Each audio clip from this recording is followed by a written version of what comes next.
Hello everyone, I'm Paul McGuire Grimes. Dr. Sleep is the latest Stephen King page-to-screen adaptation, and we gotta talk about it. This is Paul's trip to the movies.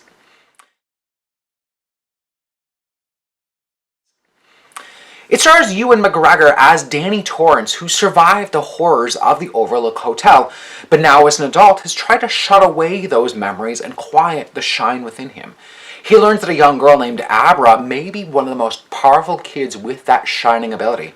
She's played by newcomer Kyliegh Curran and becomes the target of Rose the Hat, played by Rebecca Ferguson, and her gang known as the True Knot.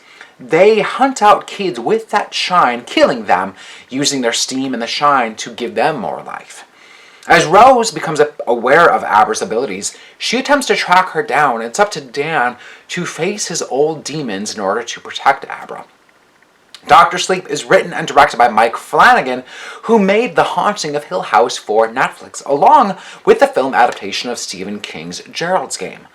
The book was Stephen King's follow-up to The Shining, but don't expect a direct sequel.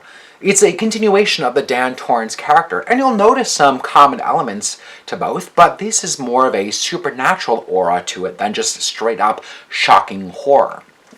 Now, Mike Flanagan finds the perfect balance of honoring Stanley Kubrick's The Shining, that moviegoers know and love, while adhering to Stephen King's version of those characters and that ending, which Kubrick deviated from.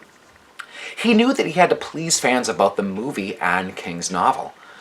Part of this film finds Dan back at the Overlook Hotel, and Flanagan and his creative team perfectly recreate that set that we know for some new scenes and to film scenes that we know from The Shining, but with new actors. It's really great to see this approach instead of just using footage from the previous movie. Moviegoers who know The Shining then know the haunting feeling Dan has of being back at that hotel all over again. Now, while it's exciting to be in the world of The Shining again, the film really works best when it's dealing with the humane elements of death, trauma, and the road to recovery. King has always made that the driving force, and Flanagan understands that. Dan works at a hospital, and we see some scenes with him with his patients on their deathbed and the conversations that they're having. The film also deals with Dan's journey with sobriety. It comes with him attending AA meetings and what it means in terms of dealing with his father. The pull and the strength of the bottle still lingers, and it's unsettling to see him straddle that line, knowing that he could throw away his sobriety at any given moment. The character of Dan now is the Dick Halloran of this story, while hoping and praying that he doesn't turn into his father. Ewan McGregor does a really wonderful job of playing that inner conflict within Dan. Rebecca Ferguson should also not go unmentioned, as she gives a really rich and diabolical performance as Rose the Hat. Now, Flanagan's climax deviates from King's novel, but frankly, it works better for me than the book in telling Dan's story. It's a deeply satisfying ending, and it should stick with you, especially if you are a Stephen King fan.